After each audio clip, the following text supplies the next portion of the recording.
De là, ma mère, elle m'appelle. Ils ont appelé tout à l'heure. Sur le fixe, à ça, ici, dans 81.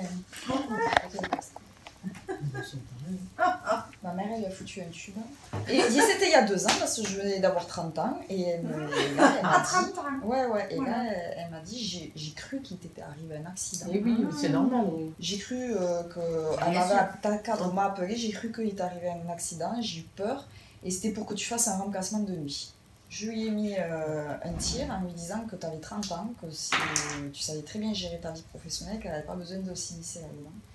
Et comment elle a eu le numéro?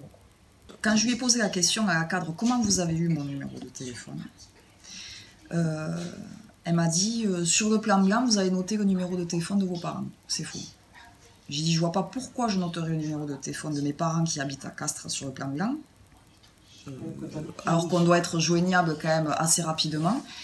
Le seul endroit où est le téléphone de mes parents, du fixe en plus, c'est sur mon dossier médical, présent sur Urcal, qu'on a, c'est un logiciel aux urgences lorsqu'on fait la mission des patients. Et c'est le seul endroit. Et donc là, elle n'a pas su me répondre. Donc c'est sûr, elle a fouillé dans mon dossier médical pour avoir le numéro de mes parents, pour que je puisse faire la garde du soir. Et ça arrive souvent les rappels sur repos comme ça dans les... Très C'était souvent. dans quel secteur toi tu travailles à l'accueil des urgences de Purpan. Et donc du coup ça arrive très souvent. D'ailleurs il y a une pression envers mes collègues, nous toutes, mais si on dit non trop souvent, on se le fait reprocher.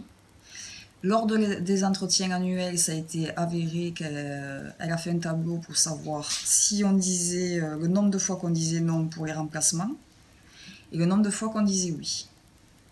Et moi, lors de l'entretien annuel, le dernier que j'ai eu, c'était en gros, vous acceptez pas souvent les remplacements, donc ça va pas le faire. Mais ouais, mais j'ai une vie de famille. Donc j'ai des enfants, je ne peux pas remplacer tout le temps, c'est pas possible quoi.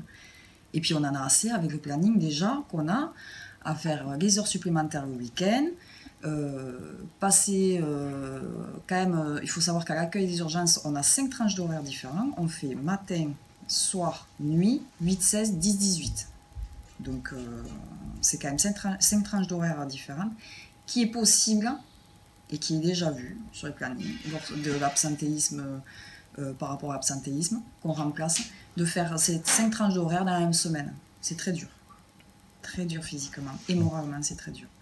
Donc on ne peut pas forcément l'accepter. Voilà. Qu'est-ce qui se passe quand tu reçois l'appel chez toi quelle est la réaction de ta famille, tes proches, etc. quand tu reçois des appels? Comment tu t'organises? Alors, quand on reçoit les appels de suite, c'est voilà, c'est une pression supplémentaire dans la famille. C'est encore, tu vas travailler. Je croyais que c'était les enfants. C'est mais non, maman, tu m'avais dit que tu étais de repos. Tu avais dit que tu passerais le week-end avec moi. C'est pas possible. Le mari, c'est encore une fois. Et en plus, il faut batailler. Si on accepte. Il faut batailler, et ça je tiens à le préciser, pour que ce soit payé en heures supplémentaires, parce que souvent c'est on vous le rendra plus tard, ou non mais il faut que je vois avec le cadre supérieur, c'est pas sûr qu'il veuille. Souvent quand c'est accepté, c'est payé rien que 3-4 mois après. Il faut batailler pour récupérer ces heures supplémentaires aussi sur la fiche de paye. Et tout ça c'est un stress. Quand on sait qu'il va y avoir, quand on sait que notre collègue est malade, qui appelle que voilà, elle ne pourra pas venir, c'est un stress dans l'équipe. C'est un stress parce qu'on se dit non mais moi je peux pas, mais moi non plus. Oui mais et puis du coup ça met une tension parce qu'en plus il faut savoir que l'encadrement, en fait, si il cherche, en fait, c'est vous trouvez qui c'est qui peut remplacer ce soir? On doit se débrouiller entre nous. Et vous m'appelez avant 16h. Comment ils avaient ton numéro de téléphone ou vos numéros de téléphone portable? Mon numéro de téléphone, ils l'utilisent avec le plan blanc.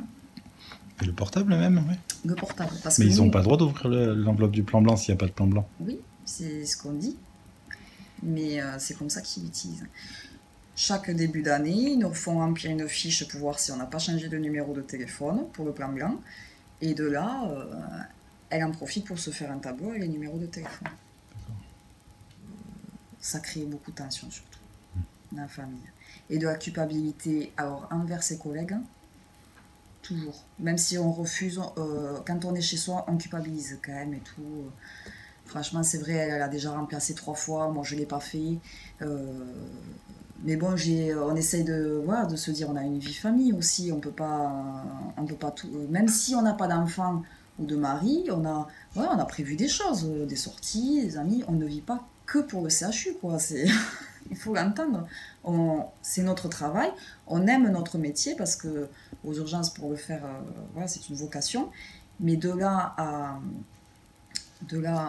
foutre en l'air notre vie de famille, c'est pas possible.